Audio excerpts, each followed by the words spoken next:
ከሄደው ምን አለሽ ካለው ተላመጂ እኔ ከስሻለሁ ዳግም አትቆጪ። ሰላም ቤተሰብ እንዴት ቆያችሁ? ደህና ናችሁ? እኔ በጣም ደህና ነኝ፣ እግዚአብሔር ይመስገን። ባላችሁበት ሰላማችሁ ብዝት ይበልኝ። ብራዬ ቲክታክ ላይ ብቅ ብሏል። ሰሞኑን እንዴት ነው ቲክታክ ላይ ብቅ ብቅ እያሉ ነው። ቅመማም ብራም እንደዛው ማለት ነው። ነገሩ በረድ እያለ መጥቷል መሰለኝ ቤተሰብ ማለት ነው። ለማንኛውም ከሄደው ምን አለሽ ካለው ተላመጂ እኔ ክስሻለሁ ዳግም አትቆጪ። እኔ ክስሻለሁ ዳግም አትቆጪ።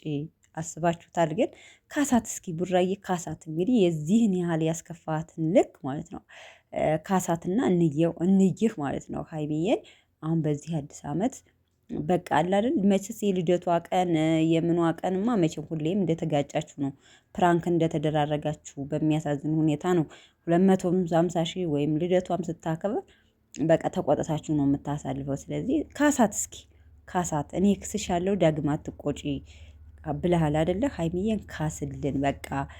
ሲጀመር እሷ የምታሳዝን ልጅ ተመልካችን በጣም ነው የሚወዳት። ብቻ አላቅም እንድታለቅስብን እንድትከፋብን ስለማንፈልግ ሰው ቅመሟን አስደስተህ ያዝልን እንዳልከው ማለት ነው።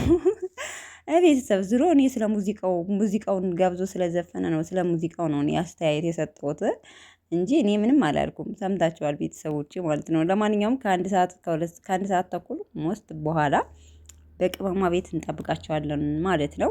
ለማንኛውም ይመችህ ያራዳ ልጅ፣ የቅመማ ንጉስ ብለናል።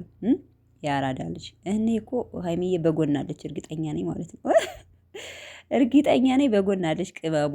ሰምታችኋል መኪና ውስጥ ማለት ነው። ዛሬ ቪዲዮ ስለሚሰሩ አብረው ነው የሚሆኑት እርግጠኛ ነኝ ማለት ነው። ሶስቱም ሊኖሩ ይችላሉ። እዩም እንደዛው ማለት ነው። ለማንኛውም መልካም ቆይታ ቤተሰቦች፣ እወዳችኋለሁ።